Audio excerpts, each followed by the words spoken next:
క్రీస్తునందు ప్రేమైన సహోదరి సహోదరులకు యేసుక్రీస్తు నామములో శుభములు. దేవుని యొక్క మహిమ మీ మీద ప్రకాశించునుగాక. ఈరోజు దేవుడు మనకిచ్చిన మాట ఎఫెసీయులకు రాసిన పత్రిక 5వ అధ్యాయము 10వ వచనము. కనుక ప్రభువునికి ఏది ప్రీతికరమైనదో దానిని పరీక్షించుచు వెలుగు సంబంధుల వలె నడుచుకునుడి.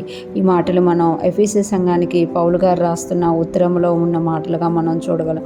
గనుక ప్రభువునికి ఏది ప్రీతికరమైనదో దాన్ని పరీక్షించుచు, అంటే గనుక అని అంటే పైన అంధకార సంబంధమైన క్రియలు, వెలుగు ఫలముల గురించి పౌలు గారు చెప్పినట్టుగా మనము చూడగలం అన్నమాట.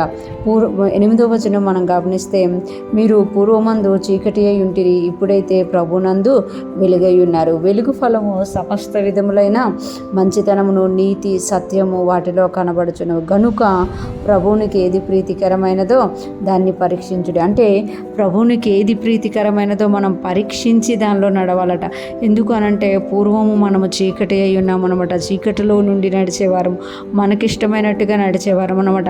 ఏది మనకు నచ్చితే అది చేసేవారం. కానీ ఎప్పుడైతే యేసయ్యను మన సొంత రక్షకుడుగా అంగీకరించామో, మనము మనకు నచ్చినట్టుగా కాకుండా, పూర్వం మనం నడిచిన చీకటి మార్గాల్లో కాకుండా, గనుక ప్రభువునకు ప్రీతికరమైనదేదో దాన్ని పరీక్షించు. అంటే దేవుడికి ఏది ఇష్టమో ముందు చెప్పింది కాదు, ఈరోజు దేవుడికి ఏది ఇష్టమో అది మనం ప్రీతికరమైనదేదో మనం పరీక్షించాలంట. అంటే ప్రీతికరమైనదేదో తెలిసినా కూడా దాన్ని మరొకసారి మనం దేవుడి దగ్గరికి వెళ్ళి అడగాలన్నమాట, పరీక్షించుకోవాలంట.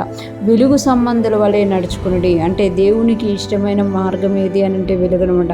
మనము చీకటిలో ఉండడం దేవుడికి ఇష్టం లేదు కాబట్టే తన ఆశ్చర్యకరమైన వెలుగులోనికి యేసయ్య మనల్ని పిలిచారు. కనుక మనం ఇంకా చీకటిలోను, చీకటి కార్యాల్లోనూ, పూర్వం మనం ఏదో చేసిన వాటిలోనూ, పూర్వం మనం ఇలాగ చేసాం అలాగ చేసామనే వాటిలో జీవించకుండా వెలుగు సంబంధుల వలె నడుచుకున్నాడు. వెలుగు సంబంధులు ఎలా నడుచుకుంటారు అంటే మంచితనంతో నడుచుకుంటారు అనమాట. నీతిగా జీవిస్తారనమాట.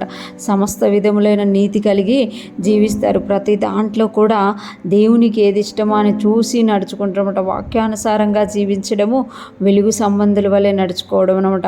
ఈరోజు ఫ్రెష్ మన ప్రతి ఒక్కరూ జ్ఞాపకం చేసుకోవాలి.